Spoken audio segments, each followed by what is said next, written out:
Good morning, SKN. I'm Jamie Morris. And I'm Cortentia Carty. Thank you for joining us on this lovely Wednesday morning. We proceed to the latest in local news. This from SKNIS. As the Ministry of Foreign Affairs continues its effort to liaise with diplomats locally, regionally, and internationally, the staff of the ministry prepares for the hosting of Diplomatic Week slated for Sunday, April 23rd to Friday, April 28th, 2023. Approximately 42 countries are expected to be represented at this year's event. This was highlighted by Kay Bass, Permanent Secretary in the Ministry of Foreign Affairs, while appearing on the government's weekly radio and television program In Focus on Wednesday, April 12th. Diplomatic Week 2023 will be held under the theme Driving Change, Advancing a Vision for a Sustainable Island State. Ms. Bass commended the local staff, the overseas ambassadors, and their staff for collaborating on the theme. Diplomatic Week opens on Sunday, April 23rd with a church service at the Antioch Baptist Church. On Monday, April 24th, the ambassadors will engage with Neva's sixth form college students, Clarence Fitzroy Bryant College, and Charlestown and Gingerland Secondary School students. Several ambassadors will also present credentials to Her Excellency Dame Marcella Liebert, GCMG JP, Governor General of St. Kitts and Nevis, and Prime Minister Dr. Drew. Great, thanks. Our second story comes by way of press release by the Education Media Unit. To circumvent the improper disposal of electronic waste, stakeholders in the enhancement of learning continuity and inclusion, the ELC&I project participated in a consultation on e-waste management held at the Solid Waste Management Corporation conference room. Mr. Christopher Herbert, Director of Education, Management Information Systems, EMIS, expressed, and quote, the e-waste management project is a critical component of the enhancement of learning continuity and inclusion project. During the unfortunate shutdown, it was clearly realized by our educators that our environment was not yet sufficiently structured to respond with a sense of timeliness and a comprehensive preparedness to meet the needs of the various stakeholders, teachers, students, and parents. The project was crafted, and a critical component of that project is the provision of devices for students and teachers, end quote. Explaining the impact of the improper disposal of e-waste on the environment, Mr. Christopher continued, there is quite a bit of hazardous material in every device that we utilize, from mercury to cadmium to lithium to arsenic. These all have very specific uses in the devices and are typically well shielded from the casual use of the device. We see some of these hazardous materials being leached into the ground. We see it over time, perhaps being absorbed into the soil, perhaps even into the groundwater, if so irresponsibly disposed. And in other news from One Media SKN. Online ordering is coming to the Bastard Public Market as the Ministry of Agriculture in St. Kitts explores innovative ways to boost customer traffic and thereby enhance sales and improve services for vendors using the facility. On the April 12th edition of the radio and television program In Focus, Miguel Fleming, Permanent Secretary in the Ministry of Agriculture, said that the online option would be facilitated via the website www.agriculture.gov.kn. The website is currently under maintenance as technicians from the Information Technology Department are updating and reconfiguring the website to be more user-friendly and to facilitate the new feature. Additional measures under consideration to drive traffic to the public market include a drive-through and organized shopping trips for larger groups. Permanent Secretary Fleming added, quote, once vendors know for sure that once they go into the public market, they will be able to get their produce sold, they'll be willing to stay in the market and come back to the market, end quote. To support local, the ministry strongly encourages buyers to purchase fresh fruits and vegetables, meat, fish, and more at public markets. Great initiative. I'm excited to see it come to fruition. Now for the weather forecast, it is partly cloudy with a high of 83 and a low of 73 degrees Fahrenheit, currently 80 degrees Fahrenheit. To take a look at your weather as we take a short break, and we shall return.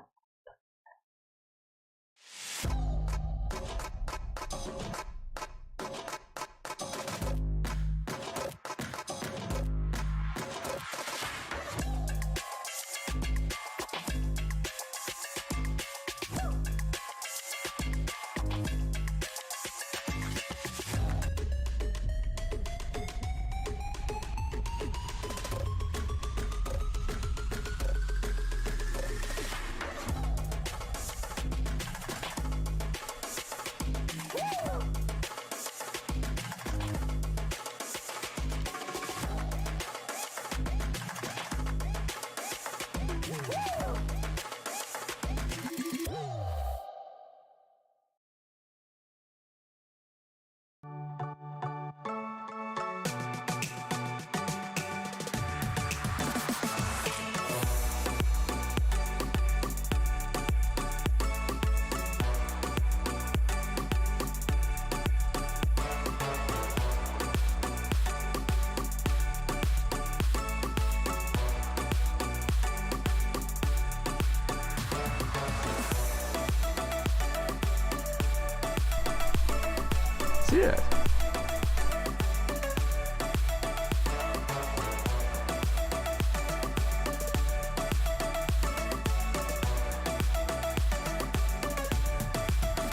An exotic experience.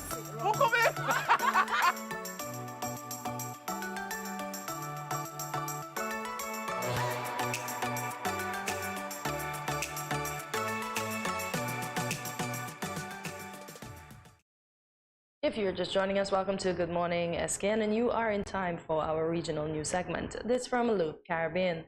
The Belize Coast Guard, the BCG, says it has successfully rescued 7 people 3 miles from the Sartaneja village in the Corozal district after their vessel began sinking on Sunday. It said that several employees from the Crimson Inn in Chunox village were on board the vessel heading to San Pedro when it began taking in water. However, the boat captain managed to send off a distress call to the BCG. The BCG commander, Petty Officer First Class Dobian Montero, said the weather was very bad on Sunday and that, end quote, the sea state was very rough, end quote. Montenegro said that the search and rescue operation team had sighted what appeared to be an object submerged in the water and headed towards it before realizing that the vessel had capsized. He said, end quote, the lookout spotted a white object about a kilometer away from where we were, and when we approached, we saw some shadows around the object. It was an icebox. Unfortunately, the 5 persons were hanging onto that icebox. We retrieved them from the water and secured them on our vessel, end quote. He said while no major injuries were reported from the crew, they were a bit dehydrated. What is it with these boat stories this morning? We moved to international news from the BBC. 11 Indonesian fishermen have been rescued after surviving for 6 days without food or water on a tiny island off Australia's coast. The Australian Maritime Safety Authority said they were airlifted to safety on Monday from Bedwell Island, some 205 miles west of the town of Broome in Western Australia, but 9 others are feared dead. The survivors said their 2 boats were hit by the powerful tropical cyclone Isla last week, sinking 1 boat. 9 of the 10 crew members on that vessel are still missing. The sole survivor is reported to have been in the ocean for hours, clinging onto a jerry can before being picked up by the fishermen from the other boat, the Australian Broadcasting Corporation ABC reported. The surviving fishermen were eventually spotted by an Australian Border Force aircraft and evacuated by a rescue helicopter to Broome, where they are being treated in a hospital. Cyclone Isla, the strongest storm in the region in about 14 years, hit Western Australia last week, but it spared populated areas from major damage. Bedwell Island lies near the Raleigh Shoals, a series of coral reefs off Western Australia's coast. So this is unfortunately devastating again. What is it with these stories that we're hearing? With the in the small news? boats. Thankfully, they found some survivors. Some, yeah. All right, well, there you have it for the latest for today. We will be back with the sunny side of things on Good Morning SKN. See you then.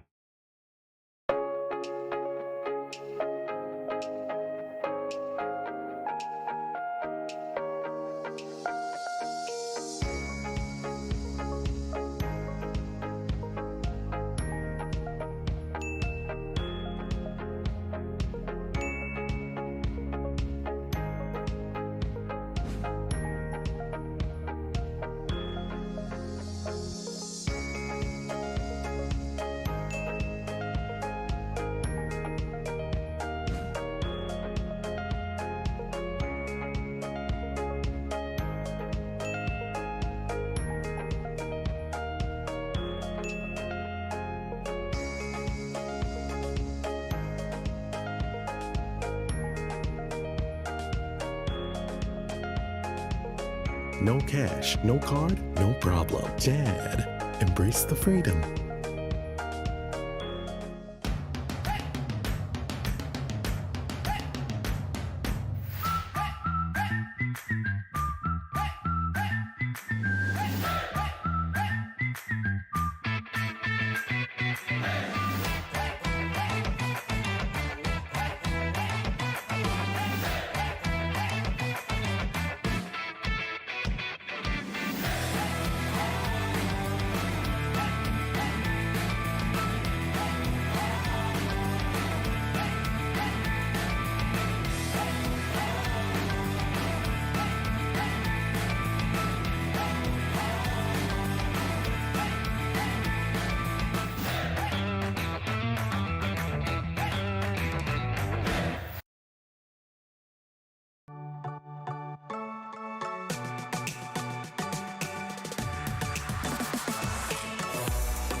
Yeah.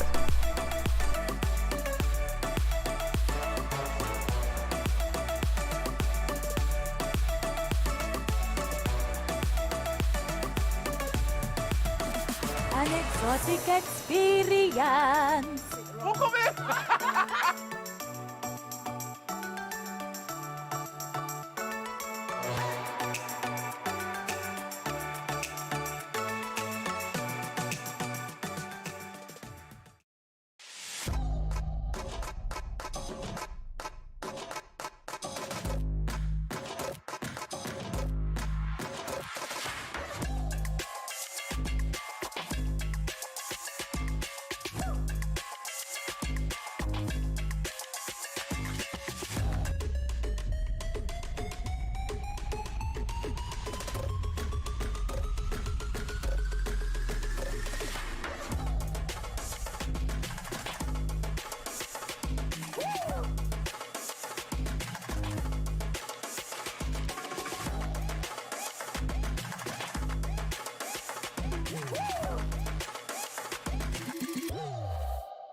Yo, what up? It's your boy and Richie right here at Studio 327. I'm here to give you the promo that you guys need because this is something special for St. Kitts. I'm telling you, tune in to Good Morning SKN, 8 a.m. to 10 a.m. on YouTube, Facebook, and on Moment Channel 4. Also, I realize nobody else is doing this. Follow the Good Morning SKN Instagram at Good Morning SKN and the Studio 327 Inc. Instagram. Follow us on YouTube and Facebook. This is pretty long, but follow us and yeah.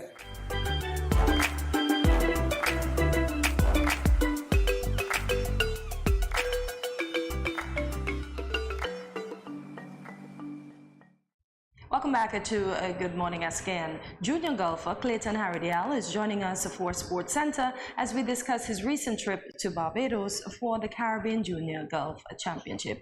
Good morning, Clayton, and welcome to Good Morning SKN. Good morning. Thank you very much. Pleasure having you this morning, and as Jamie would have mentioned before, congratulations. Thank you. Thank you for representing us in Barbados. No problem. So, where did the decision come about to participate in this particular championship? Well, since this is like the second annual golf tournament in Barbados, previously in 2019 I played in this, and I won my category to go into Miami. So since they started up again, I was like, you know what? Since I did it last time, I might do it again this time. Okay. And I just lost, but it's fine. You mentioned Miami. Did you manage to go to Miami after you would have won in Barbados in 2019? I did actually. I actually qualified to go into 2 tournaments. Okay. And I didn't do too well since others actually played much better than me. Oh. Yeah. And I played in the wrong category. Oh, okay. Because my birthday was before the tournament. Okay. Because usually I would play in the under 13 category, but I played in the 14 and over. Oh, okay. So it was a little tough on me. Okay. All right. All right, well, that was a little tough on you, but obviously not the recent ones. Let's talk about that. You're in Barbados, you're competing. Did you think that you'd be victorious there? I actually did think I was gonna be victorious, but since the course was very dry, it was a little tough on me, and the conditions was a little different to what I'm used to. So it was a little tough for me. I have to ask you, okay, so you're going through it, you're playing, it gets tough on you. What's your mind like in those moments of toughness? Well, since then, what other people have told me, try to stay calm, and when you make like a wrong score, like a high score, try to like ease down my tension. Because if I keep on going, it would just get worse and worse. Yeah. Okay. Oh, that worked. So how many countries participated in that championship?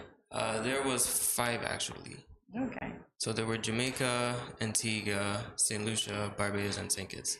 Okay, so which one was the winning country? Because we see that you came in second and you basically lost by 1 point. Yeah, the winning, of course, is the local Barbados. Oh, okay, Yeah. okay. So we're gonna get them the next time, right? Oh, yeah. Congratulations I to the Barbados. said to him, I was like, next year I'm coming for you. Oh, nice.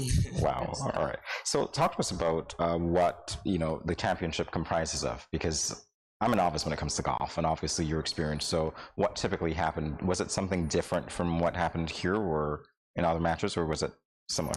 Well, since we don't have like a junior program officially, they have like a wide range of juniors and all over the Caribbean. So since they can gather up everyone, they can just put out like a tournament aside, which is called the Optimus.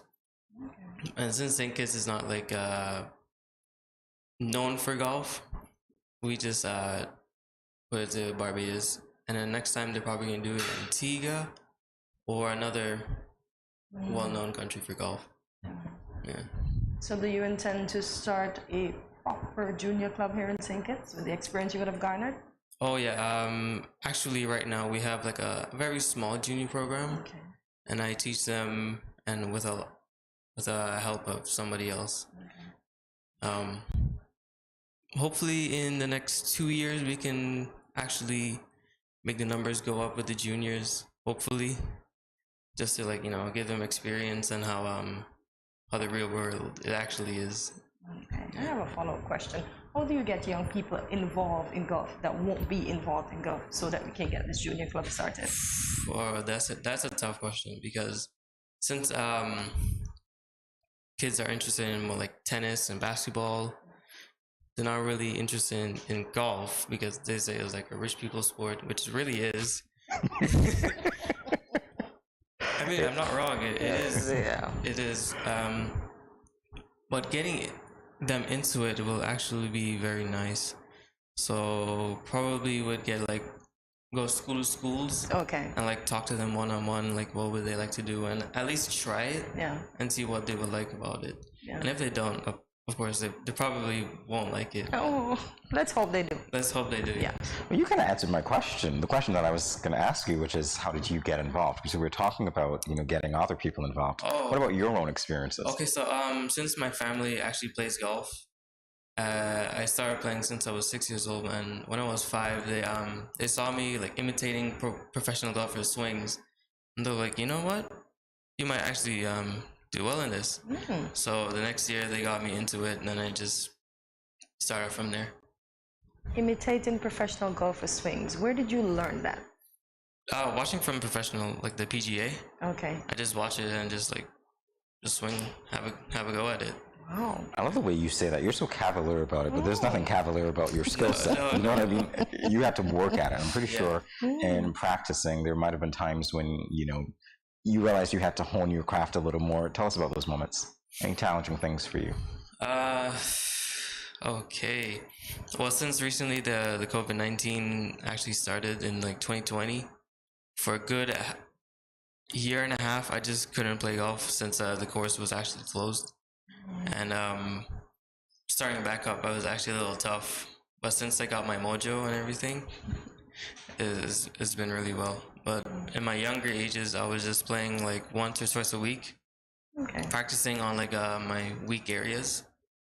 And now the kids I'm teaching, I'm telling them, work on the weak areas, not your strong point.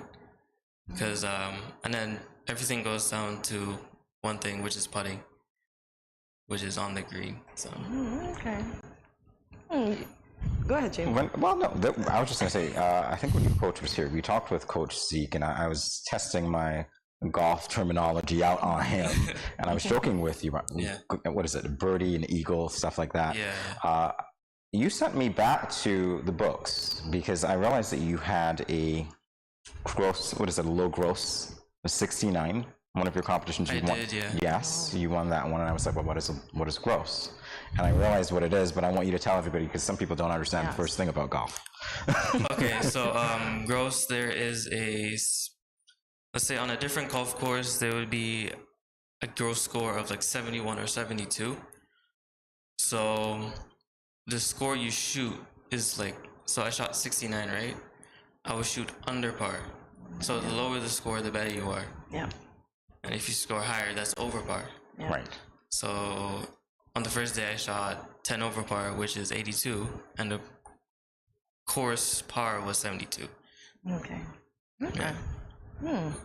So tell us about some of the tournaments you would have participated other than this recent one, and was 69 your personal best? 69 is not my personal best. Okay, so what was your personal best? 68 for Ronda. Ooh, Yeah. okay. Yeah. And what are some of the other championships you would have participated in?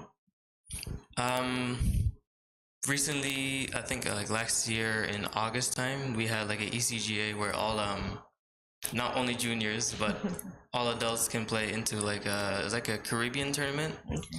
So it's like country versus country.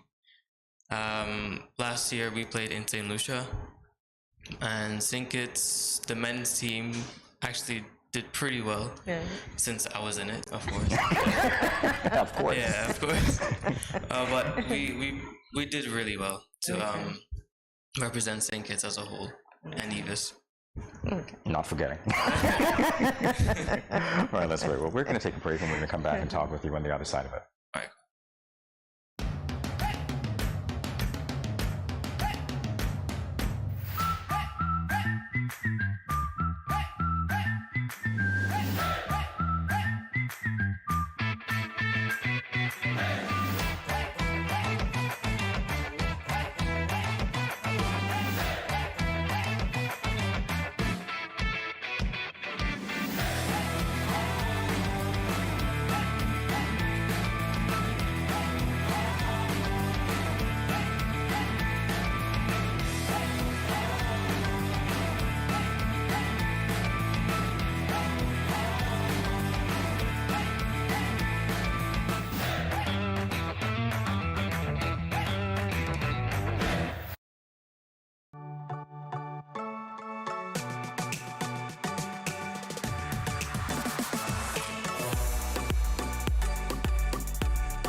Yeah.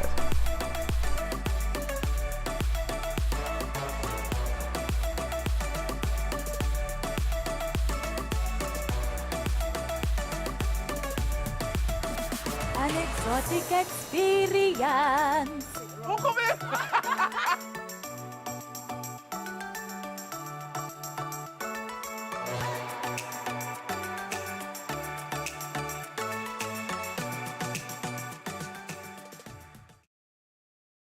Morning SKN, it's your girl Nadia Watson. Salam alaikum. Who say?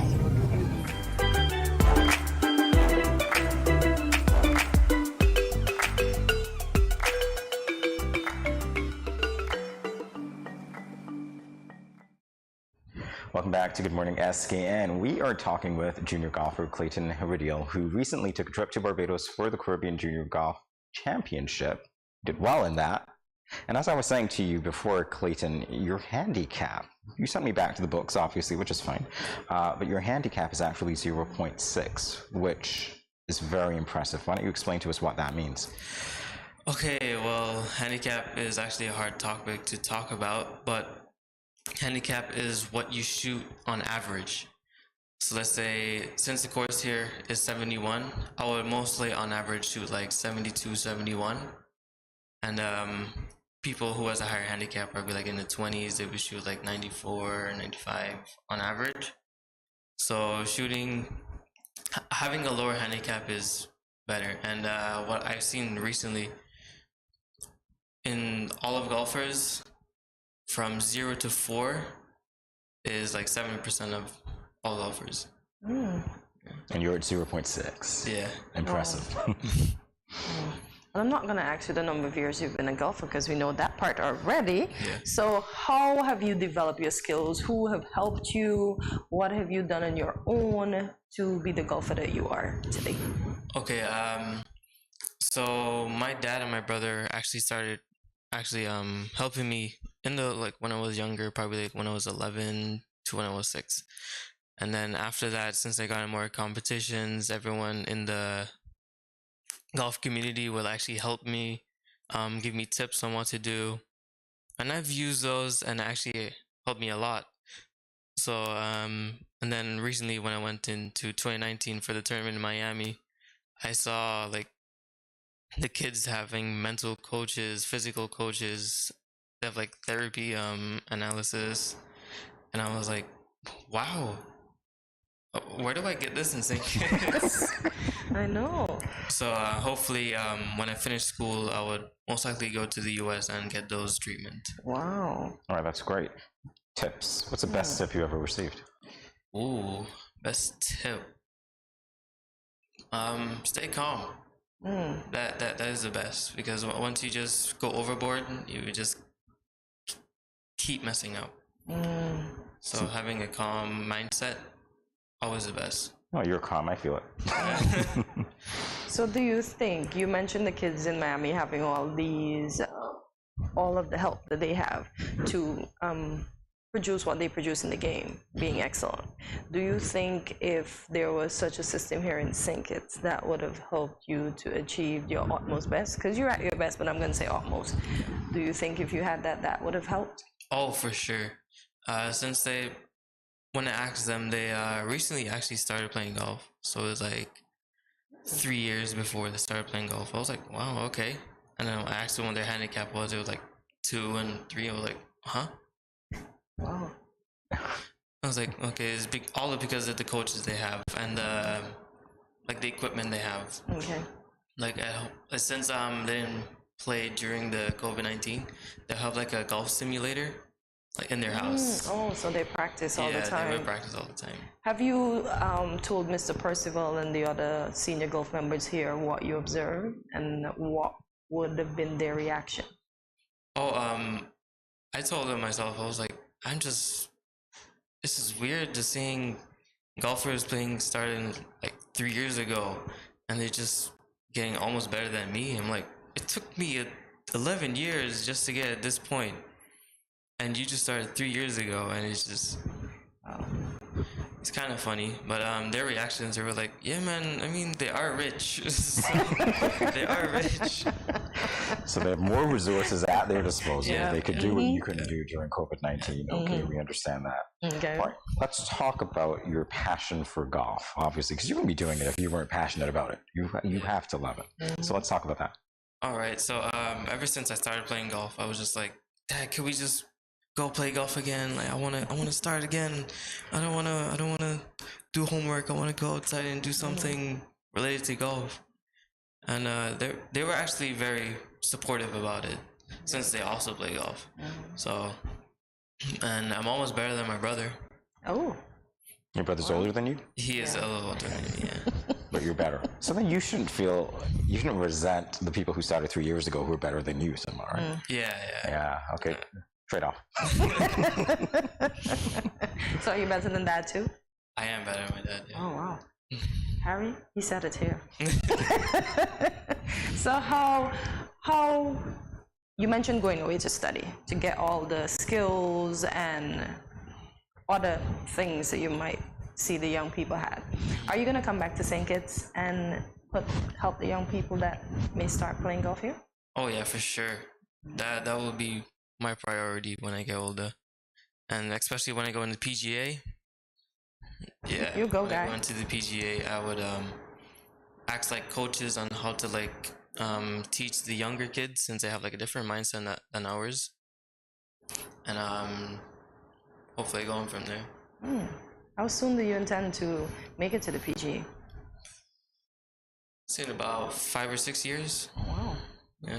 It'd be something to watch, honestly. Yeah. And I love the way that you're anticipating these things, because you've got to visualize them before you execute them. That's important. But the giving back part, the fact that you want to make sure that the sport is developed here in St. Kitts and Nevis because you feel that you could do that. Yeah. Where do you see the sport maybe for junior golfers in 10 to 15 years, if we could project that far? Ooh, in 10 to 15 years. Okay, as I've seen, like in let's go to China or South Korea, actually.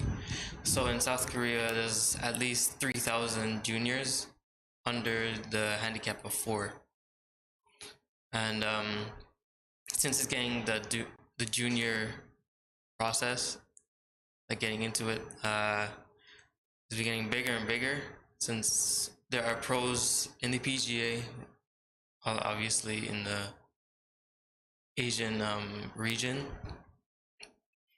Since the juniors are like, oh, I want to be like him, I want to support my country like that. So if they see me, like they say, oh, a musician, wow, actually doing something, like Jamaica, right?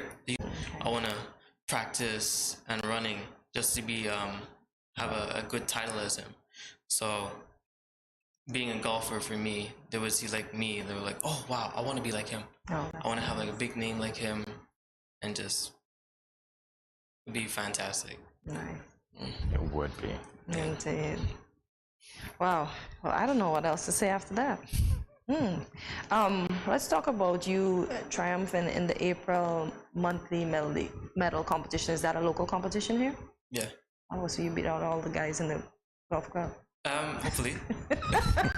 Hopefully. Oh, so it's not gone as yet? No, it hasn't. Oh, so when is that? I think it's next week. Okay. All right. So you're ready for them, as you said. You'll beat them out. They're listening, you know. The left says it all. You're like, bring it on. Yeah, do you like to compete? Not really. It depends. Like for the locals here, I don't want to compete with them since I've been with them for like 10 years or so. But when I go overseas, I obviously like to compete because I know how good I am, and just like I just want to implement it and show like scouts. Well, that's important, yes. Because when scouts see me, they would like, oh, I want to sign him up just to go to this university and stuff. So that would be fantastic. I would love that. You mentioned not liking to play with the guys here. Is it because you can beat them all? Not all of them. Okay. There is actually 3 golfers that can beat me, and one of the best Caribbean golfers here in St. Kitts. That's Mr. Percival? No, it's not. Okay. Who would that be? Adrian Norwood. Okay. So you're going to get tips from them, right? You're studying them the same way you looked at professional golfers when you were 5 years old. Yeah. Getting those tips. Interesting. Yeah, it's been great talking to you, Clayton. I love everything that you've said. I love the fact that you basically want to be an example to other young people, and you really want to revolutionize golf in St. Kitts and Nevis, and I think that you're going to be one of those people to do it. Yes, I really do. Thank you so much for being with us. And, Thank you. Thank you for giving us a lesson as well and everything else that you've done. Yeah. But best of luck to you. We're wishing you all the best, Clayton. Much appreciated. All right. You're very welcome. All right. More Good Morning SKN in a moment, everyone. Stay tuned.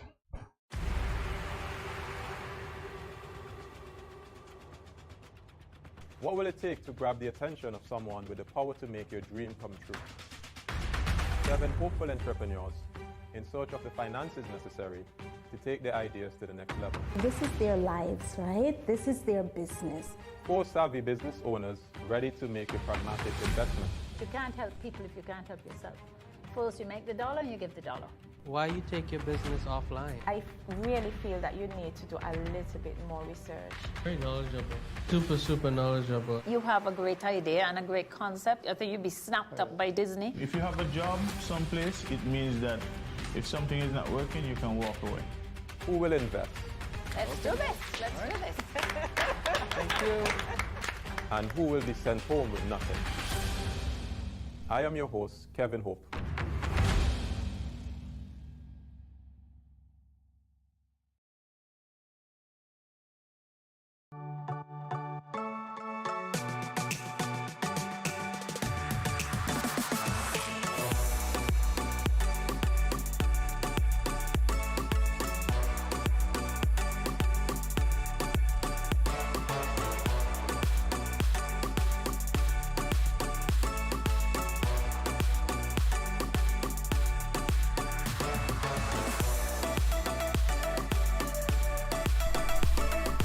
Yeah.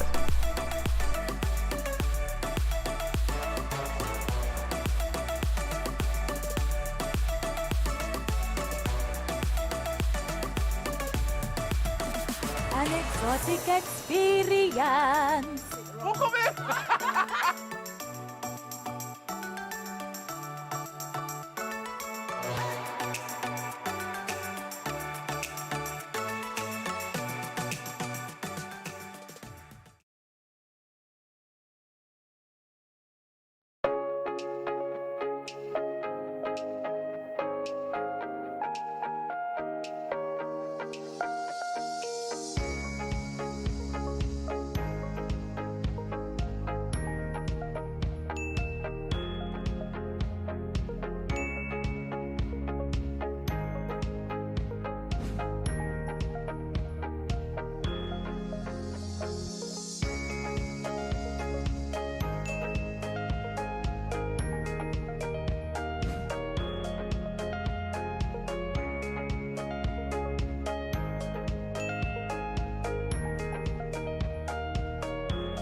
No cash, no card, no problem. Dad, embrace the freedom.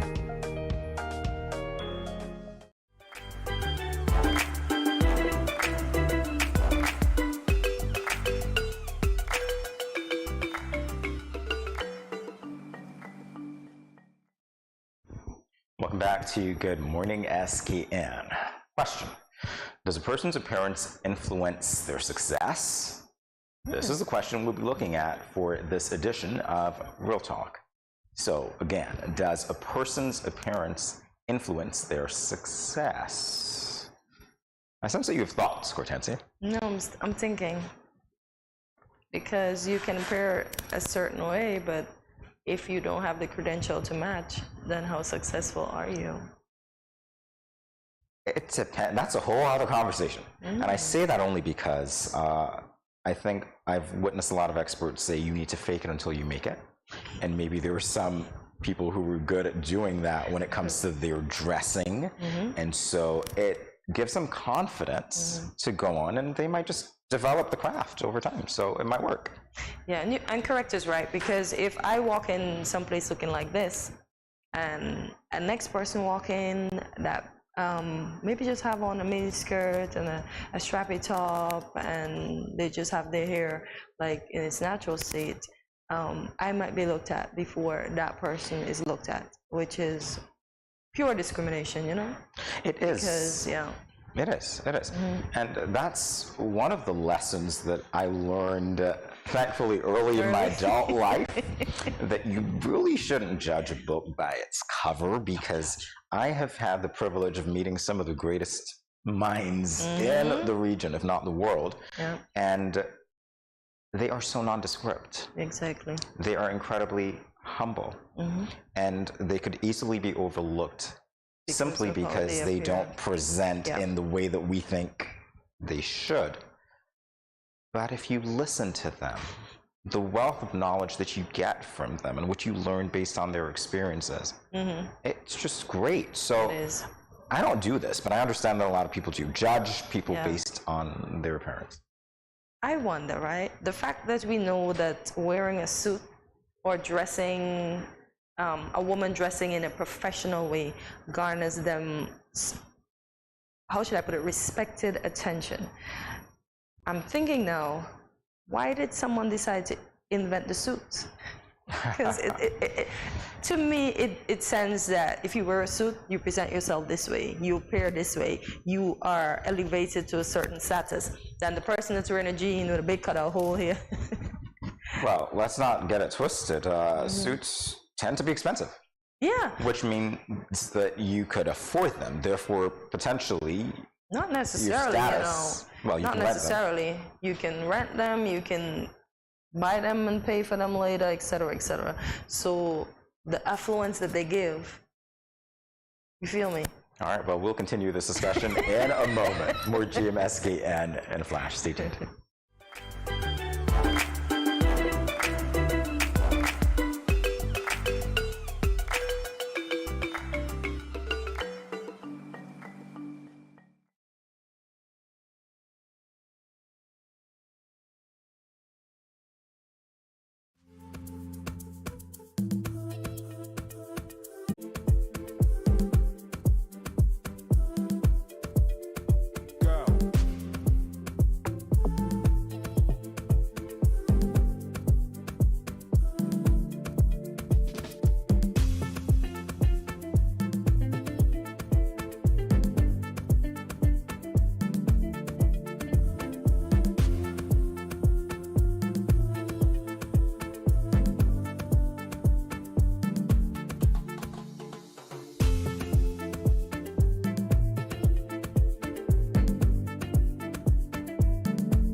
Welcome back to Good Morning SKN. We apologize for the break in transmission. However, we proceed with the question at hand, which is this. Does a person's appearance influence their success? And this is the question we'll be looking at for this edition of Real Talk. Yes. Appearance influences success. What does it mean to present oneself in a professional way? I'm going to turn to you, Cortencia. What does it mean to present oneself in a professional Yes. way? It means, okay, I want to say that, but I want to say, okay, what does it mean? When you present, No prevention here. Just present. I know, right? When you present yourself in a professional way, you garner more respect. People look at you as somebody of a certain stature. When you present yourself in a professional way, you might get into, let's say we're all there for an interview. They might come out and pick, because you know some people look at everything. They might come out and smartly pick you and say, you come first. So you get opportunities that you won't get if you dress yourself a certain way. I got you. I got you. So you can get opportunities that you get if you present yourself in a certain way? Yep. Well, you know what? That is actually an interesting thing because, Addie Gaskell wrote the article, The Role Beauty Plays in Our Success at Work. And this is courtesy of Forbes.com. And I want to read a little bit of it. Apparently, there was a study done following 752 economists over a 15-year period, if you would believe that. And well, the researchers, this is strictly from the article, speaking to their career progression. We're looking at it on that front. So, Addie Gaskell writes, the researchers examined the career progression of 752 economists who all graduated from leading doctoral programs across the U.S. between 2002 and 2006. And the results reveal a close correlation between the physical attractiveness of the economist and their success, both in terms of research and career progression.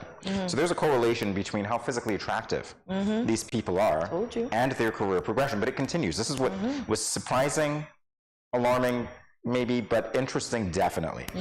The attractiveness of each economist was determined by a pool of a few hundred people, et cetera, et cetera. So they compared them for 15 years, right? Here is the part. That is the kicker. You guys ready for it? Not only were the more attractive economists more likely to study at higher ranked PhD programs, but this attractive bias was particularly strong for women. Sharababa, expected. Yeah. Yeah, I told you. Didn't I just say they might come out, scan the room, and pick me just because? I was trying to be coy. Yeah. Oh, you were trying to be coy, so you didn't want to bring the gender card into it. I mean, it goes both ways, obviously, right? But it seems to be that women might be judged more on standards of beauty than men, but everybody seems to be judged also on that scale of attractiveness. What is attractive? One of the things that came out in reading this article that I just referenced is that they also found that the economists who were more attractive had their work cited more. And one of the reasons they thought that could be is because they had to present their work at conferences. So when people saw them and they go, oh, this person's attractive, this one's more attractive, people started citing their work more. You know what that means for your career progression? Do you know what that means? You better stay looking cute all the days of your life. Is that the state of affairs? And it doesn't just apply to economists. It seems to apply to everybody, right?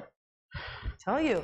And as I said, I was being coy about it, but that's why I basically tried to say I was going to be picked first because look out them all. Let's deal with the beautiful lady first, and yeah, they might be surprised what happens afterwards, but that's just how it's going to work. I know it's ladies first, but sometimes looking a certain way gets you as far as you can, although sometimes you don't necessarily deserve to be there. But yeah. Listen, it is one of those things. This article, I'm encouraging you to read it again. Eddie Gasco. Here's what he talks about the beauty premium. Again, I'm quoting the article. This is not a phenomenon that is confined to the economics profession, as I just stated. Previous research has broadly shown, to your point, Hortensia, that good-looking people tend to have an easier time of it in life. They get paid more, receive better job evaluations, and are generally more employable. So if you're good looking, guess what? Half the battle is won. Half the battle is won. Wow. Indeed. That's scary. It's very scary that we're into. Exactly. And that's bad. Because as I said. Higher pay. Now there's a downside, mind you. There's a downside. Okay, let me hear the downside. You want to hear the downside? Come on. Yeah. Those of you who...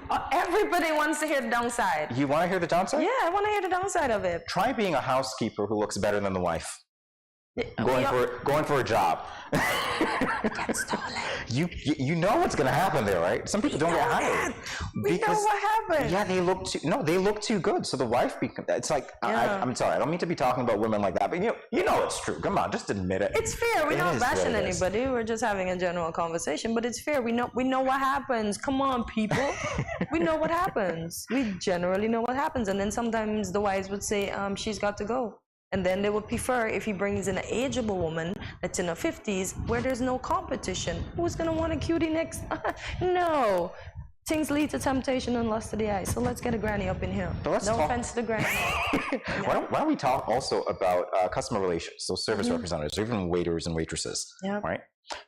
For certain jobs, being very attractive is an advantage, but it could also be off-putting to the general public because they might not want to engage with somebody who's that beautiful because they're not relatable. So that's one of the downsides. Yeah, a lot of people that have cute faces are not really nice on the inside.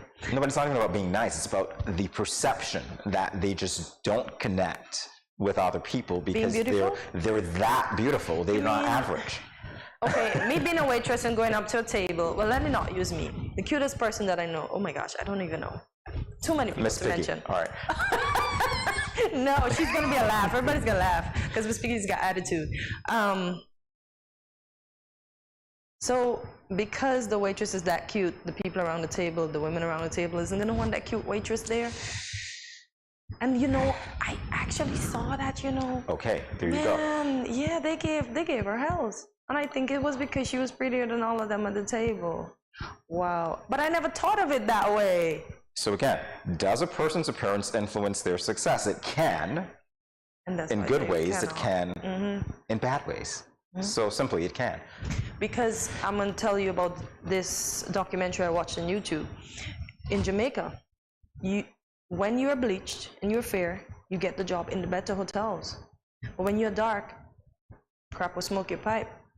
So this beauty thing sends people into a spiral of not liking themselves, hurting themselves in the process, their skin, all kind of things, just to be top tier so they can have a good job and be a waitress in a hotel, one of the prime hotels in Jamaica. And here's one of the things as well, because you hit the nail on the head when you talk about Jamaica. I'm not talking about Jamaica specifically, but I'm talking about the way that we assess beauty. It's culturally specific, it's geographically specific. So one of the things that was spoken of in the, or rather written about in the article that I quoted, again, the Gaskell article on Forbes.com, was that there was a tinge of, I don't want to say racism, but you can see the racial bias coming out based on who was assessing the standards of beauty, or who was determining, well, what's beauty and what's not. And in a way, in certain multicultural societies, it also determines whether people of one race or another get a job over someone else. Because what is that standard of beauty that you were looking for that would make someone's appearance acceptable to you, and therefore determine the success of the individual applying for the job? So appearance discrimination is real. Even if we don't call it that, discrimination. Again, I like to say that we each have our biases, so it does come to the fore. It also says, well, as we mentioned, fake it till you make it, carry yourself with confidence. So you dress well and then you carry yourself with confidence, and then they say, oh, let me pick that person. And then when they get to the nitty gritty of it, that person isn't confident at all. Really? You know what? I'll tell you this much. Sometimes. I'll tell you this much. The way that we look, and we tend to think like this as individuals, the way that one looks on the outside is a reflection of how they feel about themselves on the inside. And so that fake it till you make it mentality might be exemplified by, I'm dressing, I don't really feel that confident, but you know what, I look confident, so maybe I'll get that boost. That's where that comes in, and I think that works for a lot of people. Also, I don't remember the show, but I do remember this guy on television some years ago who's saying, you know what, go out, treat every day like a celebration, dress up, because that's the energy that you need to live life with. Just put your best foot forward, enjoy it. So some people are like that. And it works if you think about it, because you feel that way on the inside. It kind of gives you that boost. It might work both ways, as I said, but generally, you know, you're going to pick out something based on how you're feeling about yourself. It's going to show, and that's why people use it to judge you or me. Because that's the very first thing that they see. Let's be realistic. Snap judgments happen like that, right? Might be true, might be. Who knows? But now, Jamie, that we are on this conversation, I'm thinking this is why most of the executives in companies look the way they do, sleek and trim, and always well put together. So maybe they are aware of, I don't want to say bias, but maybe they are aware of course they are. You would say, of course they are. That's why they're in their positions. Well, I'm most thinking of them. about Wall Street, I'm thinking about the news guys, I'm thinking about the news gals. Yeah. Wow. And I'm thinking of some people that are in some prestigious positions without even knowing what the position entails, because they're extremely cute. Wow. And or green. Wow. Right? And so that happens. There's something to be said for presentation and a lot of assumptions that go along with the presentation. And so we start judging people based on how they present, because we think that presentation embodies, oh, this skill set, that skill set, or just confidence in general. Right? Yeah. It's funny, we speak on this now. I've never seen an overweight reporter in all my life looking at the television. Really? I have. Where? I have definitely seen it.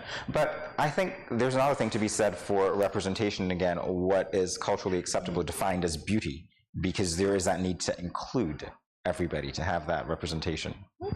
Sure, right? So.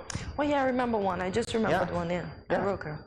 I just remembered him. Well, we know what he did, right? Gastric bypass. So, so he's not that anymore, but it wasn't just him. So, you know.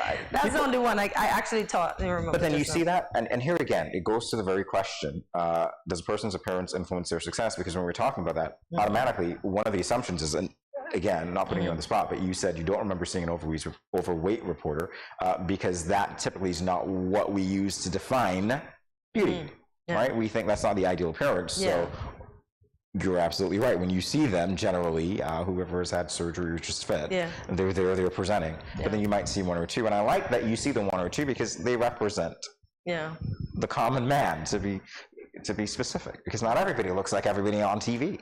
Yeah, not at all. Wow. What, is that a lot?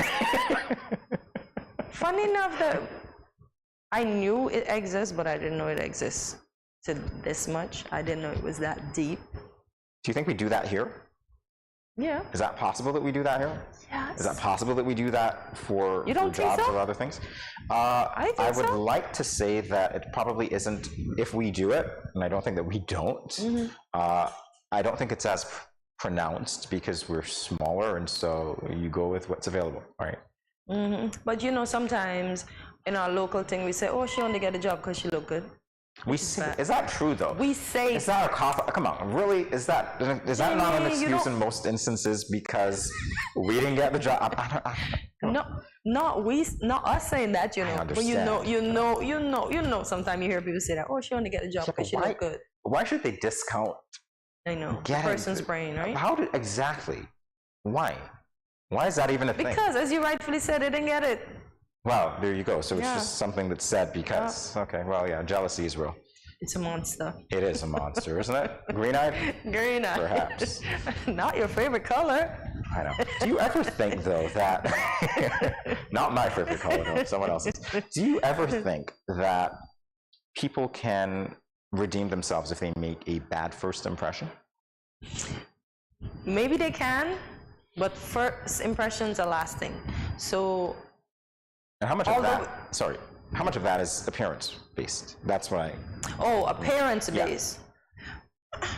I think not dressing the part on the first occasion should be forgiven, straight up. Because we don't know what the person's going through, we don't know what they could have afforded, we don't know what they did to even show up to the interview. So once you would have spoken to them and said, look, this is what we want to present, and you work with them. You don't put them on the duress. I think that could be redeemed, but attitude? No. But appearance certainly can be redeemed, and I hope somebody's that fair to understand why that person appeared this way this morning because of what they could afford and what they couldn't afford. And I think you're absolutely right. That goes to our judgment, because even in discussing this with you, I realized that a lot of judgments are coming to the fore, right? We judge people. We don't like to think. I mean, we get on our religious soapboxes and we say, judge not. Oh, yeah, we do it. We do it all the time. And we're asked to do it. It's part of life. It's just the way that things are. There are judgments made. Sometimes there are snap judgments that are inaccurate, by the way, that are made, and they determine people's success. Unfortunately, some of that goes to appearance, right? So appearance does influence success based on the data that was presented, based on what we've talked about this morning. And with that, you know what, hey, sometimes you just got to go with the flow. But that's why we always, even when we tell somebody we get an interview, make sure to look your best. You always hear them say, dress your best, and then you home and you put in like 20 outfits to pick just one because you want to impress. So you dress your best. Maybe I had that pressure 20 years ago. Today it's just like, you don't care anymore, right? Okay. Honestly, there's no such pressure. Maybe I can't say there's no such. Maybe there's like 5%, but 95 it's just like, well, I'm the one showing up. It is what it is. In any event, that's what we talked about today for Real Talk. If you've got opinions on this that you think we're not represented, hey, leave a comment. For now, we're going to take a break. We'll be back in a moment. Stay tuned.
Yo, what up? It's your boy and Richie right here at Studio 327. I'm here to give you the promo that you guys need because this is something special for St. Kitts. I'm telling you, tune in to Good Morning SKN, 8 a.m. to 10 a.m.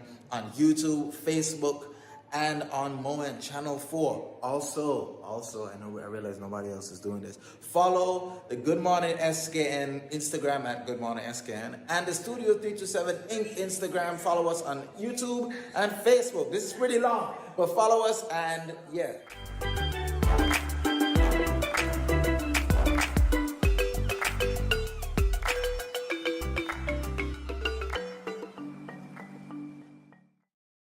Yo, this is your boy Smiley of the Grandmasters Band and you're watching GMSKN. Hey, wherever you are, whatever you're doing, just make sure you're watching GMSKN.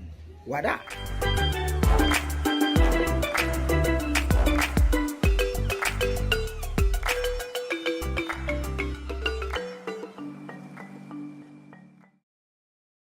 Welcome back to Good Morning SKN.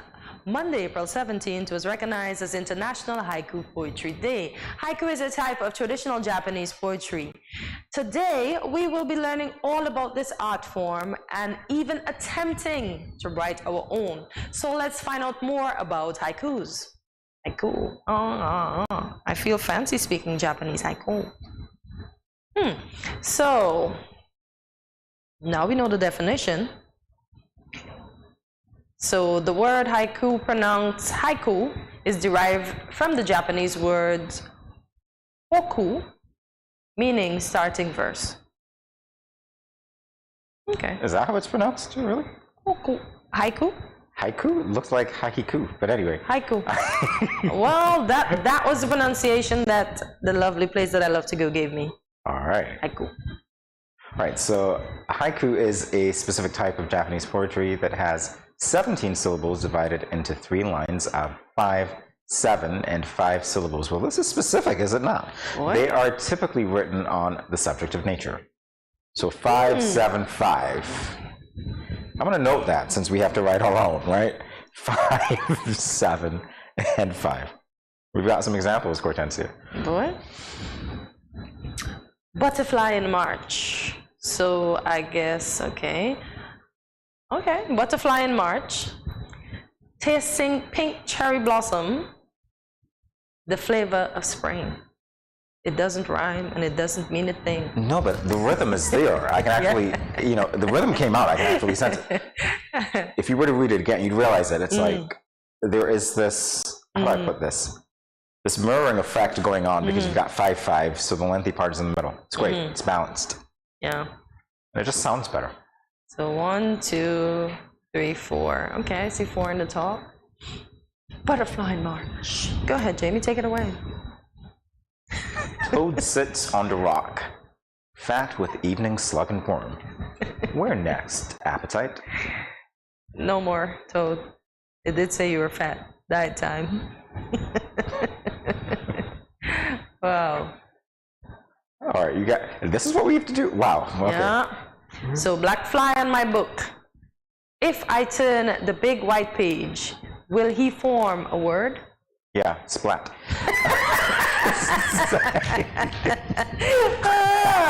I actually thought that too, but you said it. You go, guy. Splat. Okay.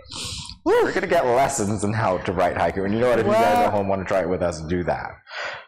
I'm assuming you're at home. Forgive me. You might actually be at work, taking a break, which is even better. Don't let the boss find out that you're taking any break. All right. So the rules are: haikus must contain 17 syllables and follow the following format. So the first line, 5 syllables. The second line, 7 syllables. The third line, 5 syllables. Be careful there, guy. We need you. Can I write about someone tripping? Is that possible, or am I limited to nature? It's a syllable. am I limited to nature? Syllable. I just got some inspiration. Oh wow! All right. Second rule: haikus describe 2 separate images on each of the first 2 lines, and use the third line to bring together or connect the 2 images. Wow! I understand this. I'm going back over the example of the butterfly. I'm sorry, the fly on my book. Splat. Okay, so that makes sense. haikus should not rhyme, so we're not going to be rhyming today.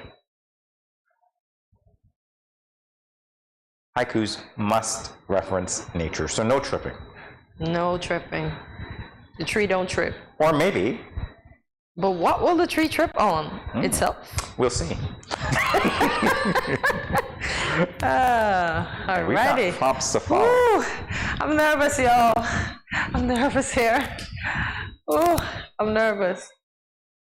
Ooh, eucalyptus.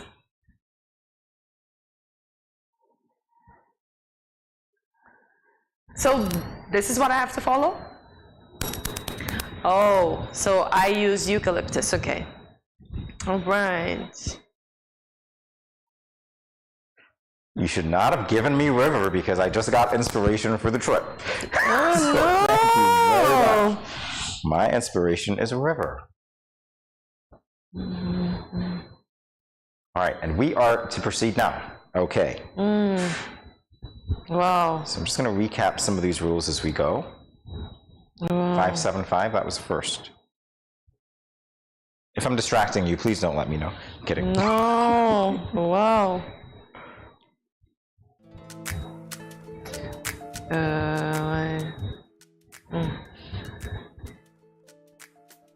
What is that thing?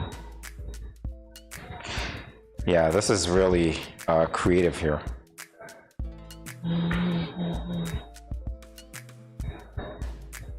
And it also should reference two different objects. First on slang, right? No. Quick question, just to be sure that I'm on point here. Can I lead with the river, or do I have to lead with river? Great, so I can lead with the river. Great, thank you. Oh.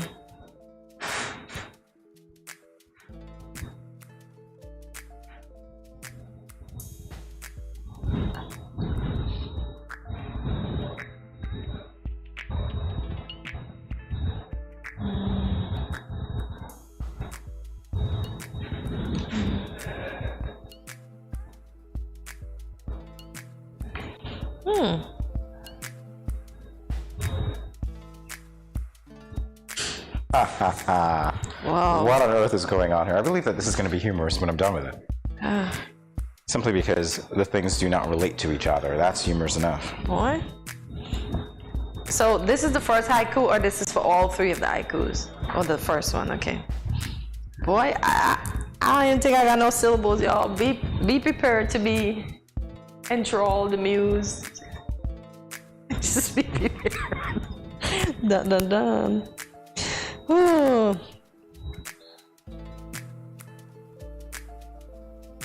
I think I'm too poetic, y'all. I think I'm rhyming too much. Help me. Help. Oh, you said it shouldn't rhyme. And that is the temptation I'm struggling with right now. I am in the lucha luchando. Ayudarme, por favor. Ayúdame. Wow, Yes. okay. How much time do we have left? Oh, anytime we want. Whoa, this is great. Oh my gosh. Jamie, go Okay. first. No, Men first today. I need some more time. One more minute, thank you. What? Oh my gosh. Thank you, oh great time lady. All right.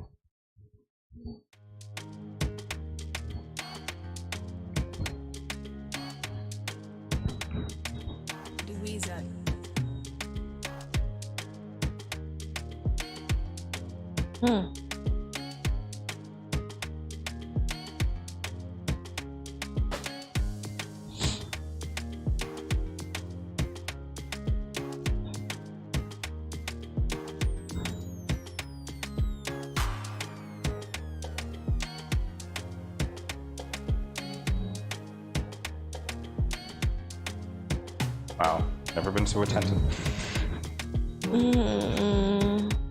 Well, I don't think I got enough syllables, boy. As a leaves cover the ground.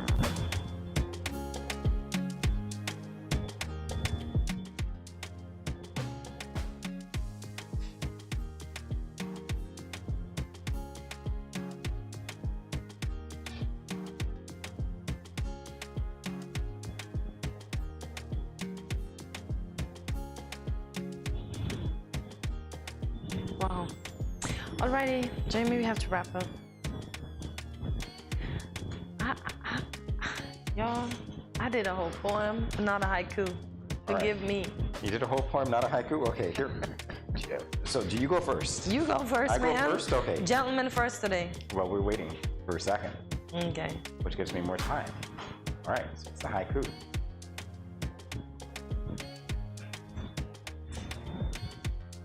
Oh, you are so not going to understand my handwriting. This is the brain of a creative. How many tries does this represent? Oh my gosh. Wow. Okay, so here is where I go. The river runs wide. A cow moves in the street. Dinner, beef or not? That was your haiku? Yeah. You killed a cow? Oh, I get to say it again. I didn't tell you that. The river runs wide. A cow moves in the street. Dinner, beef or not? He murdered the cow for dinner. Oh my gosh. Are you forgetting that the agricultural open days, they're raffling whole cattle and stuff? No, it's not cattle, it's cackle. Oh, forgive me, okay. It's a cattle, y'all, but that's the local way of saying it. So I'm eucalyptus. Y'all, I don't even think I got no syllable. Hang on a Cortenza, here it is. Oh. So I'll read it again. The river runs wide. This is a tongue twister in and of itself, by the way. The river runs wide. A cow moves in the street. Dinner, beef or not? Cow's dead. Oh, wow. You ready for me with my poetry? Wow, I actually rhymed. Listen, I just couldn't get enough syllables here, man. I need to edit mine, though. I just realized that. Wide should be... Yeah, never mind. River runs at night. That's really where dinner came in my head, and I didn't have enough. It tripped over the stone. That's yours? Okay. No. What? Not a thing. So I was just putting in the part that you wanted to put in. No, all it was is river runs at night. That's it. Okay, I'm gonna do mine. So eucalyptus leaves, a minty feel, 100. I don't even know. I just saw face like, what did you write? I have no, I can't even begin to comment. Australian koala bear, enjoy and stare. Rest they find as they cling and lay there. Leaves cover the ground, the few that make it down there. I don't know. Syllabus overload? Can anybody help me here? Potentially, that's syllabus overload. Listen, I just couldn't. Right, I don't. Okay. Okay, so eucalyptus leaves, a minty feel, 100. So let's see. Australian koala bear, enjoy and stare. Rest they find as they cling and lay there. Leaves cover the ground, the few that make it down there. I don't know, y'all, this was wrong. All right, the expression on my face says it all. I feel my mind showing up externally. Syllabus overload. Oh my gosh. All right, so that was your haiku. Yep. Mine needed to be edited, by the way, as I said, because I realized that I was violating a rule, and although I did, if anybody took the picture, they'll see that word night in mine, which means that's exactly what I was thinking about. Okay. All right, there's yours, Professor. Please read that again. Eucalyptus leaves, a minty feel, 100. Australian koala bear, enjoy and stare. Rest they find as they cling and lay there. Leaves cover the ground, a few that make it there. Oh, poor me. So mine is not a haiku, is it? Yours is a no-ku. That's a no-ku. Oh my gosh. N-O. Oh, okay. I'm sorry, is it a no-ku or a no-clue? No, it's not a haiku. No-ku. Let's call it no-ku, not a haiku. Good attempt, though. I see you rhyming, though. That's a problem. And that's what I said. Like, I can't. Okay, I have to unsync. Should we try to correct this? Is there any hope for this haiku? No. Wannabe? This is a poem. Eucalyptus leaves. You see, your first line should read eucalyptus leaves. And then? Yeah, because it's I thought so, you know, but then I just add on a minty feel, 100. So, guys, here's what we're going to attempt to do if time permits. We're actually going to salvage Hortensia's non-haiku. The prompt says no, leave it. Don't salvage it. There's they say no. Saving. No. So we gotta go on to oh, we're only gonna do 2 then. Okay. There is no life for your haiku. None. It's dead. It's a no-ku. It didn't show up pretty enough. Ooh. Wait, so we're writing more? One more. One more. Oh, okay, so you got a second chance at life here. So this is so is the word gonna come up or this is the picture part? The image part? Oh, this is the picture. Okay, Yeah. Okay. So now got the picture part. Okay. So different. You guys are putting us to the test this morning, are you not? Okay. And to think I was helping you, not knowing that you had one more left. Yeah. Wait a minute. I see another picture. What's going on here? I just think, right? Oh, that's me now. I just remember we were doing it. I thought we had. I just think that Jamie's suit got him easier work than me. Yes. Does anyone believe that? He's dressed for success? Okay. Wait a minute. They're mixed. So I know, Hortensia, you are the one on the right. And I started with the snow? I'm suing. Yes. I'm suing. No, that's where you should be. That's where you should be. Forgive me. That's Which where one? You should be. The snow? Yeah. I am, okay. Wait, who's fall? You? I am. Okay, so I'm snow. Okay. Yes.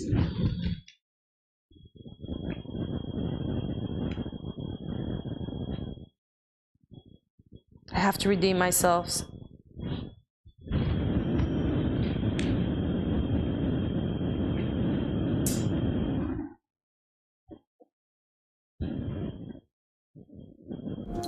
Oh gosh. Oh, wait a minute. I'm writing yours. Forget that. All right.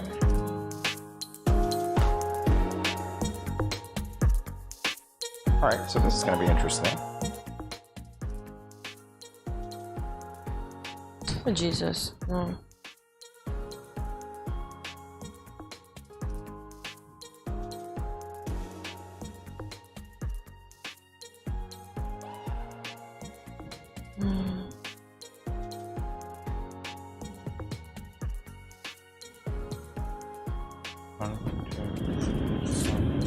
I think I'm done. I learned my lesson. I won't be set up for failure again by myself. Really? Yep.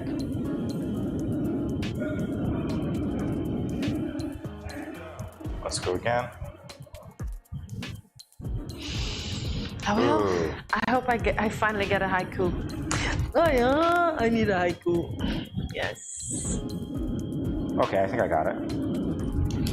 So, Hortensia, you go first this time? Is that Yes, okay. yes, I'm ready. Okay. Well, you got to take pictures, guys. I forgot. I apologize. This is the handwriting of a creative. There's no way you're going to understand this. A well-dressed creative. Somebody told me once, I think you should be a doctor because your writing I can't possibly understand. Never. Like when I see you doing problems, like when we would have quiz before and I see you, I'd be like, what is he doing? But you understand your method, so no judging. But I was like, for typing. So if you were to write a whole, so how did you survive writing in school? Well, I wrote mostly for me, so it was fine. I had to. No, but what about the teachers in your younger days? Well, some of them complained about my looping. Okay, but they didn't understand the method. They understood it. It was just difficult. My looping was the only thing I Okay, okay. I had two different. Your cursives? I had two different styles of writing. One for me and one for everybody else. Okay. Anyway, oh, this is me. I'm going first. Okay, haiku. Haiku is back. Let's see if we can save the haiku today. Boy. All right. So you know what my prompt was? Here we go. Leaves fall to the ground in the frigid morning breeze. Litter there. Fancy, oui. Wow.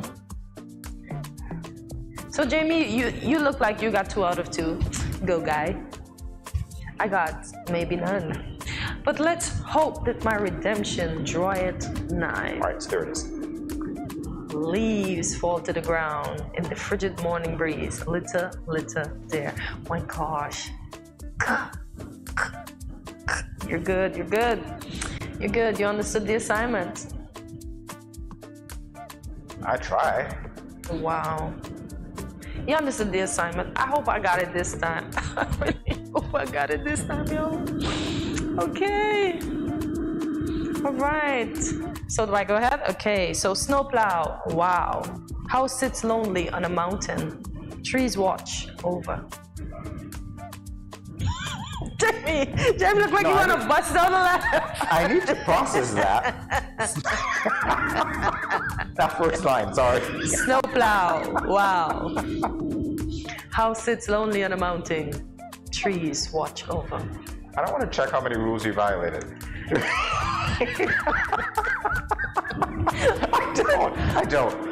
I don't want to. So many syllables I have in it. One. I don't want to check how many rules you violated right now. Honestly, I don't. But that's it. Oh my God. Snowplow. Wow. Okay. Yeah. Snowplow. Wow, it's needed. Don't you see how much snow there is? Plow. Wow. Where is that? All right. Wow. So the highest score means you did terribly bad. Those are the number of syllables, actually. So, Cortezia, we start with you. Well, I knew the first one was syllable-y. So, 5, 7, 5. Those were the rules, right? So 17 syllables in total in Cortezia. I have 42. You have 42. I'm fancy. And I have 16. Ooh. What did I miss? There I go again asking. I'm missing by one. IQ number 1. Okay.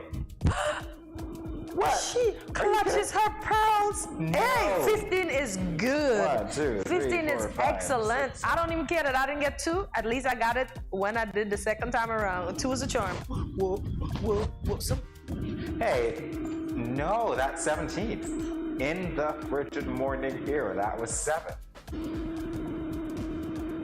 Aha. Oh, well, I challenged this. Huh? The last line is only 3? Really? Okay, no wonder I went over. I messed up. listen, I'm not even challenging. From 42 to 15, I thank you. That's like golf. That's a very good score. I thank you. Confident that I can do better the next time. Mm-hmm. Okay, there you go. I messed up. Misunderstood instructions, but that's fine. Yeah, you did messed that. up? You did that. You did excellent. Jamie said I did better. Oh my God. You messed up. You did excellent. Really? Okay, Yeah, 16 and 15 is the bomb. 15?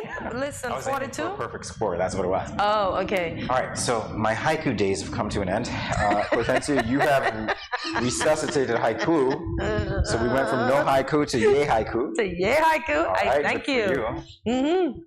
Proud of me. Listen, as they say, don't be too hard on yourself. It's okay to not be okay. So from 42 to 15, my second day of golf was the bomb.com. You guys were not going to give me these back, right? But I get to do it anyway as we go to a break. Hey, see ya on the other side.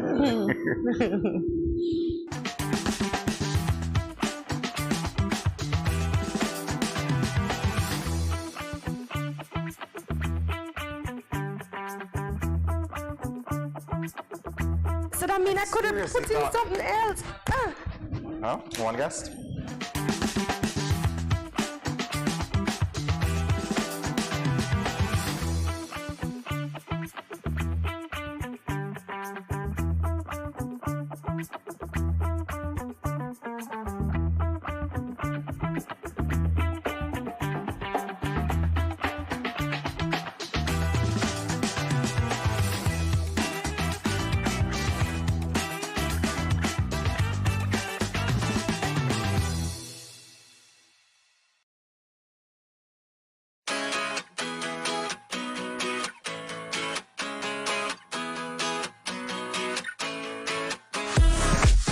No cash, no card, no problem. Dad, embrace the freedom.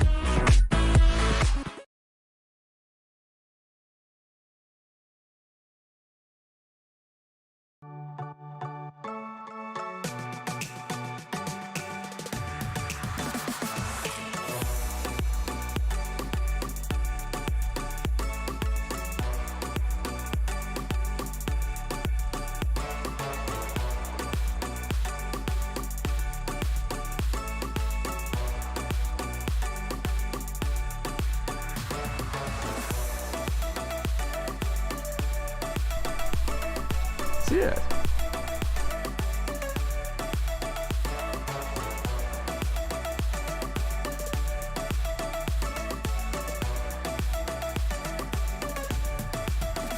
An exotic experience.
Yo, what up? It's your boy and Richie right here at Studio 327. I'm here to give you the promo that you guys need because this is something special for St. Kitts. I'm telling you, tune in to Good Morning SKN, 8 a.m. to 10 a.m.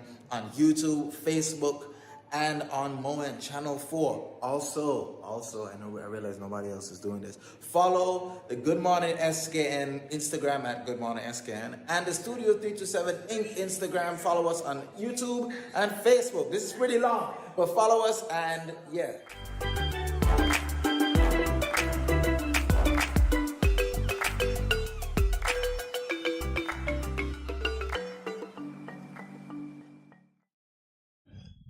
There is a doctor in the house. Here with us is local general practitioner Dr. Norton Wilson as we acknowledge World Liver Day, which is celebrated every year on the 19th of April. Dr. Wilson, welcome to Good Morning SKN. Thank you very much for having me here. All right, it's a pleasure. So as we begin this discussion, for the layman who doesn't understand, I know that you've had years of training. Again, I know the liver is something inside. A lot of people do, but really what it does, some of us might not know. So what are the functions of it? Okay, let me start by saying that the liver, it is the second largest organ in the body. Persons don't give consideration to the skin, which is actually the largest organ. Yeah. So the liver is the second largest, and in terms of complexity, it is also the second most complex organ after the brain. So the liver has the very important function of regulating protein production. And protein production really assists us in the formation of hormones, growth, clotting factors. Some people, when we say clot, everyone gets scared. But yes, the blood has a certain amount of time in which it should clot. And if the liver does not produce the factors, then you can simply bleed out. So it is also responsible for getting rid of toxic substances or breaking down substances, releasing the toxins in preparation for excretion from the body. It regulates all of the nutrients that we put into our body, proteins, carbohydrates, fats, and it also makes the very important bile acid. When we say bile, sometimes persons may have vomited in the past and they say, you know, there's a green or yellow substance, it's bitter. And that's the bile. The liver produces that, and it has a very important function of breaking down really fatty substances. So anything that we ingest or anything that is put into our body via the blood, it has to have some interaction with the liver. And the liver itself, if it is not functioning properly, then we begin to experience lots of complications, which may lead to failure of this organ. And this is not an organ that we can say have one sole responsibility. It does so many things that if it fails, then you can almost be certain that it would lead to your final demise in a very short period. Okay? It's a very important organ. You mentioned it being complex. Yes. The liver functions with a number of let's say a tubing system or a plumbing system. That's one part of the liver. And then you have the other part, which is made up basically of cells, which are the primary functioning, basically factors or fractions of the liver. Now, you can have two different types of illnesses associated with the liver. One in its plumbing system, or conductors or ducts, if you want to call it, and another set where the cells are concerned. In the plumbing system, and I'm saying the plumbing system all the time, where they are just, it's a drainage system where substances do flow through it. And just like in your plumbing at home, if there's a blockage, there's a problem. Well, we can't afford blockages in the liver. And blockages may come in the form of clots, blood clots in certain areas, vessels in the liver. It may come in the form of a tumor, whether it's cancerous or benign. If it presses on your plumbing system, it's like stepping on a hose. Nothing moves. So you have, besides the problem of the tumor, you also have, there is no movement of substances. You can have abscesses, you can have stones. Usually we say gallstones. The gallbladder is on the inferior surface of the liver. So the formation of stones don't really start in the bladder. They start in the tubes or the plumbing system, and they eventually get to the gallbladder. Then you have to do a surgical procedure, which would remove these stones and sometimes including the entire gallbladder. So that's one set of affections in your tubing system or your drainage systems within the liver. The other affections come within the cells, meaning there would be inflammatory processes or damage to the actual cells of the liver. If cells become damaged beyond repair, then they become useless, fibrous, or scarred, and you end up into what we call a cirrhosis. People usually say he has or she has liver cirrhosis. It's not functional, it's just scar tissue which is growing. But the good thing about our liver is that significant portions may be damaged and it still continues to function. So that's one good aspect.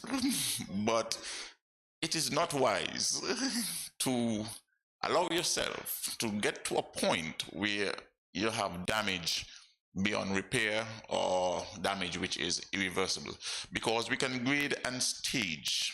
And when we grade and stage, we say something is acute, meaning it has just occurred, or it is chronic, meaning it has been there for some time. If it is acute, usually we have an opportunity to reverse it. If it's chronic, not so much. Staging it, if it is pre-cirrhotic, cirrhotic, or it is in complete failure. So I hope I'm not saying too much. I'm sorry. Well, the expression says it all. It's a lot. It's a lot. It's a complex organ. It is a complex organ. Yes. So, well, you can ask me questions, but if you permit me, I would also just continue. Tell me. To take a short break and then we will come back. No problem. Great. Yo, what up? It's your boy and Richie right here at Studio 327. I'm here to give you the promo that you guys need, because this is something special for St. Kitts. I'm telling you, tune in to Good Morning SKN, 8 a.m. to 10 a.m. on YouTube, Facebook, and on Moen Channel 4. Also, I realize nobody else is doing this. Follow the Good Morning SKN Instagram at Good Morning SKN, and the Studio 327 Inc. Instagram. Follow us on YouTube and Facebook. This is pretty long, but follow us, and yeah.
Good morning, this is Carol from Lux Carnival, and I listen to Good Morning SKN.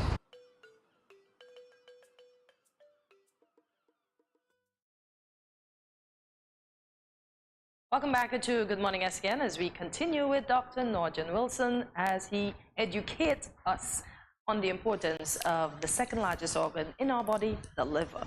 So let us talk about the liver's ability to generate. You touched on that while we were speaking about the plumbing system, just I think right after cirrhosis. Yes. Yeah. So the liver creates building blocks as well as it can break down. So the liver puts particles together, like in the case of proteins, there are amino acids.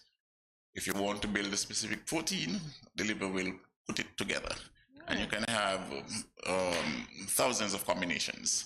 So it looks specifically for the ones the body is requesting, and it actually puts it together.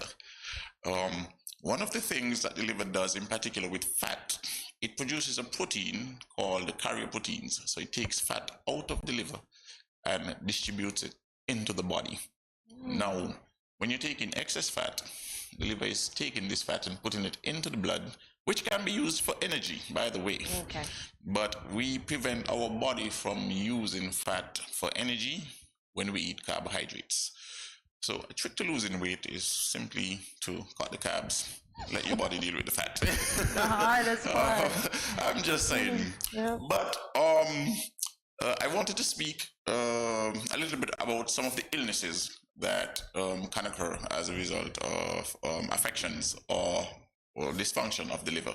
Okay. Now, over 2 million persons worldwide will die from liver diseases. But far more persons are affected by liver diseases. So you have over 1 million persons who would actually die from cirrhosis. This is when the cells actually become useless and they just scatter. You would have another 1 million or so persons who would die from illnesses such as hepatitis. And when we say hepatitis, we're speaking about the inflammation of liver cells. And we go from A, B, C, D, and E in the hepatitis, all transmitted via there are different ways. Some by food, water, some by blood, some by sexual activity, etc. Yeah. So the hepatitis, it's a lot. Herpes type 1 is also a liver illness. Wow. We can have genetic or hereditary illnesses, such as Gilbert syndrome or Rota syndrome. You have a lot. You even have Wilson's disease. So unfortunately, not a good thing for me. And then you would actually have alcoholic liver disease, fatty liver disease, a diabetic fatty liver disease. So when you hear about these illnesses, the vast majority are really just preventable. Take for instance, quickly, a significant part of the population may consume alcohol, but they're not alcoholics. They just consume alcohol. Usually, if you get above 4.5% of alcohol on a daily basis, and you do this for a period of years, in excess of 10 years, then you are likely to provoke some damage to your liver. The average beer has about 3 to 4.5% of alcohol anyway. Medically, we do recommend that you can have 2 on a daily basis without any issue. But it's not to say you should. Yes. But I'm saying if you continuously consume it, then you will destroy your liver cells. This would eventually lead to liver cirrhosis. Now, in the case of hepatitis, any of its form, some would be treatable and reversible, and some won't. Thankfully, in the case of hepatitis B, we have ever so long acquired vaccination for that. That was or would be one of the most dangerous forms. Hepatitis C is far more dangerous than B. Fortunately, it is not very common for us, but it leads to rapid destruction of liver cells. So in our area, in our region, we don't see very much of that, but yes, it exists. So persons must consider sexual activity and their protection, or immunization, which is important. As a matter of fact, I would tell you, persons who would have had transfusion before 1986 were at a very high risk for developing hepatitis B because there was not any proper screening method. And persons who would have received transfusions before 1992 would also have been at risk for hepatitis C because there weren't any proper screening or immunoassays to identify the actual virus. So thankfully nowadays we are beyond that, and a lot of it is controlled. But for persons to identify when something is wrong with their liver, important, it's not every symptom or sign that I would explain to you would mean that there is something wrong with your liver. Because, I like to self-diagnose, so once I see something I just going, want I to make self-diagnose. sure that is clear. So your liver is located in your right upper abdomen, and it's protected by the lower rib cage. So if you feel on your right upper abdomen, and you press under to feel your last rib, you will be actually touching the bottom of the liver. If you do that and you realize you're touching the last rib because you can feel it, but there is a mass below the last rib, it means something is probably wrong with your liver. So you can actually palpate it and know that's something. So if you're at home, yes, you can go right ahead and feel that, and then you can visit your doctor if you think that you have to. Because it is located in your right upper or right quadrant, upper quadrant of the abdomen, when something is wrong, you would also get pain and discomfort in that very same area. One of the hallmarks of a liver affection would be jaundice, icterus. You will see this sclera of the eyes becoming yellow. If we're really dark, then you would have to look under the tongue to see the yellowing.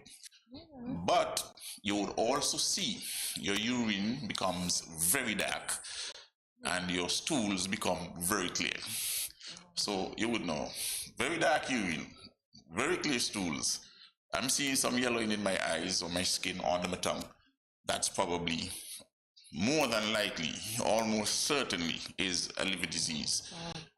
It might be something which is totally reversible. It might very well just be a blockage. Blockages we can clear through surgical intervention, etc.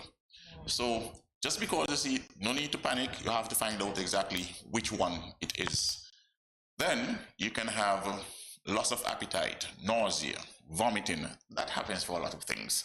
So just because you're vomiting doesn't mean that it's Don't liver. self-diagnose. But you can make associations. I'm getting some discomfort on my right side. I'm feeling nauseous. I might very well vomit. My urine looks super dark. My stools recently, they're very clear. I'm thinking this might just be my liver. So there are things that you can look for. Yes, The question is, okay, if somebody's getting that information for themselves, how important is it for them to tell the doctor, because the doctor immediately might miss certain things? Yes, correct? You would have to do it. Well, we can actually this is what persons will observe. Fine. But we actually have a laboratory analysis which we can tell if something is actually wrong with the liver. Because it has such a great responsibility, we check for many biochemical substances to make sure that they are within the range that they should be. So there are lots of tests that we can actually do to see if something is wrong. By blood and also by image studies, ultrasounds, etc. So it's pretty easy to pick up when something is wrong with the liver. That's reassuring.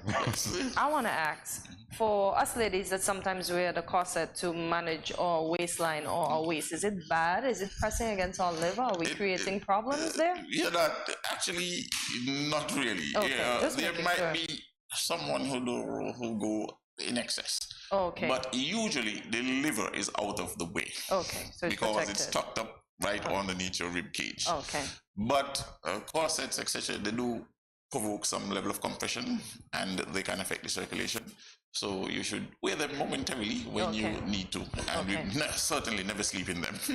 Not at all. All right, so doctor, in our final minute together, we want to give you an opportunity to say to the public, you know, what things they can do to take care of their liver health. You you mentioned obviously staying away from alcohol as much as possible. Exactly. So we understand that the liver deal with all toxins. Alcoholic beverages can be toxic once they get to a certain level. So please, we celebrate sometimes, we expect those things to happen. Please don't make it a daily celebration. You would also have to be very careful. Make sure that all of your children in particular are vaccinated against the hepatitis B in particular. And still be conscious of sexual partners and use protection. Tattooing, make sure if you're going to acquire tattoos, etc., that you are looking at a process where things are actually sterilized and not reused, because yes, hepatitis do pass during the process. So we have to be very careful with that. I think now most tattoo artists and so forth, they have proper processes where they sterilize the equipment. So when you're consuming even what we consider to be regular foods, please make sure that, because fat could be problematic for the liver, that you're not consuming an excessive amount of fats. And be careful with even herbs, because while natural products, we may consider them to be healthy, we usually can't measure the quantities of toxic substances which may be associated. I once had a lady who said, I only eat from my garden, and she had a substance in her body called potassium, which was excessively high, and her heart was skipping beats. And I said, you need to stop eating only from your garden, because it is a problem. So everything is a balance, and what the liver does is that it balances out everything in your body. Now, and we call that homeostasis. We have to measure the metabolism. The liver is responsible for the metabolism that's building up or breaking down. And therefore, sometimes as we get older, our metabolic processes slow down. And so we have to be very conscious of that, and we have to help it. So where we would have gotten away with many things when we were 21, we get away with all the KFC we want to get away with. We are not going to get away at 45. We're not. I have some time left. So it's all about managing your intake, and of course, anything that goes into the body via mouth, blood, etc. So the use of illicit drugs, etc. And even prescribed medication. If you do it in excess, the liver still has to deal with it, because it has to control how much stays and how much goes, as well as converting some of it to a useful form. So everything that you introduce into your body, you have to make sure that it is managed, especially the older we get, because the metabolic process is controlled by the liver. They do slow down. Wow. That's a wealth of information. I'm sure we're just, at the tip of the iceberg, basically. But I do want to thank you for your clarity, everything that you've done to explain it. Thank you so much, Doctor. You're most welcome, and thank you for having me again. And I look forward to coming back. Yeah, you have to come back. All right, we'll be back in a moment with more Good Morning SKN. Stay tuned.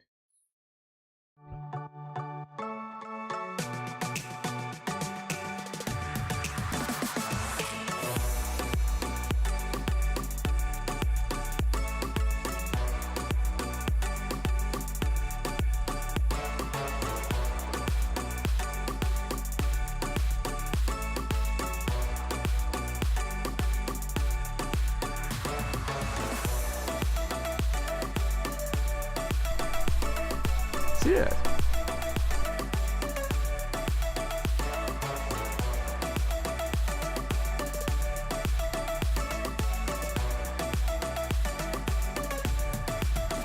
An exotic experience.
Good morning, this is Kayana Paris and Zippo from Paris, Vermont. I want to encourage y'all to sign on to Good Morning SKN every morning from 8 to 10 at Studio 327. Thanks.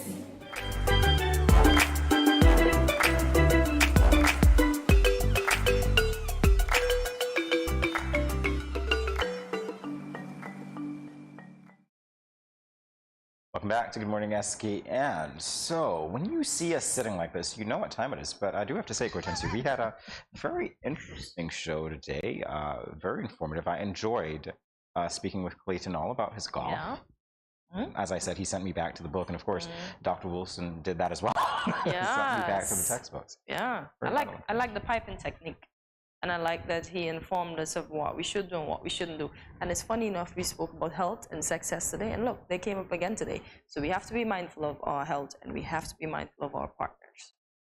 Is it coming up again tomorrow? I'm just kidding. I'm just kidding. Okay. No. But again, very important topics to discuss as well. So we want to thank the guests, and of course, we want to thank you for joining us today and every day. We invite you to tune in daily to find a little bit of everything for everyone. Guess what? We haven't reached everyone yet. So we're hoping that you tell your friends and family members to watch so that we can. Follow us on our social media platforms, including Facebook and YouTube at Studio 327 Inc. and on Instagram at Good Morning SKN. Also, like, subscribe, follow, and share. And be sure to visit our website at www.studio327inc.com to learn more about Good Morning SKN and Studio 327. And leave us a comment and let us know what was your most favorite part of today's Whiskermas Wednesday show. Although he didn't show up, he's somewhere around. Hopefully he shows up pretty soon. And this is where we say do your best today. Remember, stay healthy, eat healthy. As he said, minimal alcohol, minimal salt. Eat all the healthy foods. I know the healthy foods sometimes don't rock too well or taste too well, but they're good for you, and we're gonna add some longevity to our lives. So thank you for watching. As Jamie always says, to subscribe. I'm going to remind you, subscribe, tell your friends, tell your neighbors. For those of you watching us in St. Martin, Trinidad, Guyana, London, the USA, the entire diaspora, we thank you for watching. We appreciate you. This is where we say goodbye. See you tomorrow at 8 a.m. when you will start your Thursday morning with us right here at Good Morning SKN. Thank you for watching. Have a great day, guys. Spread some love.